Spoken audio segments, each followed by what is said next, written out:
Bonjour et bienvenue sur la présentation du séquenceur en ligne Soundtrap. Dans cette vidéo qui s'adresse aux professeurs et aux élèves qui souhaitent une rapide présentation donc de cet outil, vous allez sur Google, vous tapez Soundtrap, recherche, vous cliquez sur le premier lien et lorsque vous arrivez sur la plateforme Soundtrap, après vous être connecté, moi je suis déjà connecté, j'ai déjà inscrit, donc après votre première inscription, vous pourrez donc vous connecter.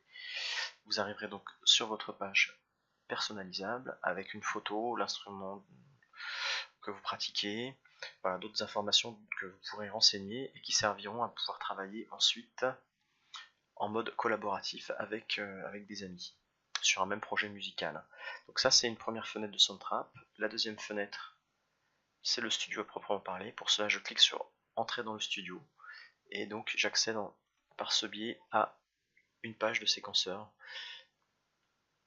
telle que vous la voyez ici.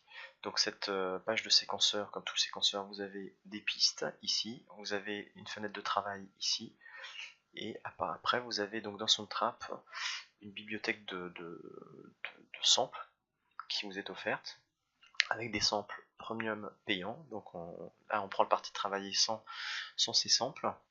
Et vous avez également un moteur de recherche ici, donc un moteur de recherche par style, jazz, rock, par instrument, piano, guitare, et donc vous pouvez mélanger à la fois les instruments et les styles. Alors voilà, pop drum, et j'arrive donc sur cette bibliothèque de samples. Alors vous voyez qu'il y a quand même beaucoup de samples payants, mais il y a quand même moyen de travailler avec les élèves, faire quelques séances pour créer des morceaux ou autres à partir de cette banque de sons.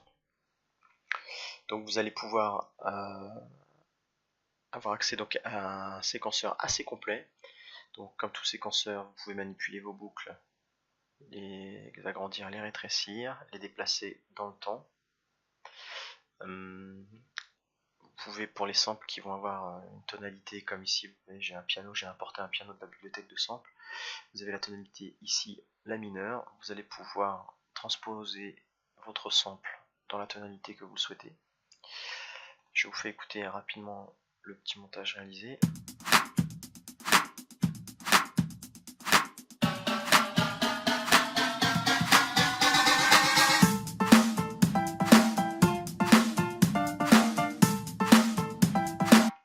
Voilà, donc vous avez vu, ce séquenceur est assez complet. Vous avez la possibilité de travailler sur des automations. L'idée d'automation, c'est donc faire en sorte qu'un effet ou qu'un paramètre sonore évolue dans le temps. Là, j'ai donc créé une courbe de volume pour mettre en valeur l'entrée de mon piano. Donc là, je peux régler le volume de cette manière-là. Et ce, pour chaque sample. Ces automations peuvent être réalisées sur la courbe de volume, sur des panoramiques, mais également sur des effets, puisque sur chaque piste, je vais pouvoir donc rajouter des effets et opérer à différents réglages. Vous allez également pouvoir travailler avec des boucles que vous aurez importées ou des fichiers audio que vous aurez importés. Par exemple, là je vais depuis votre disque dur, donc là je vais sur mon disque dur, j'ai un album des Black Eyed Peas, Latin Girls, j'importe mon fichier en MP3 ou en WAV, donc il accepte différents formats d'importation. Je vais écouter mon sample en solo. Voilà, je mute les autres pistes. Voilà. Et une fois que j'aurai importé ma piste, je vais également pouvoir travailler dessus. Alors, en diminuant ma fenêtre de travail et en également diminuant ce sample. Voilà, pour travailler simplement avec un extrait du sample en question.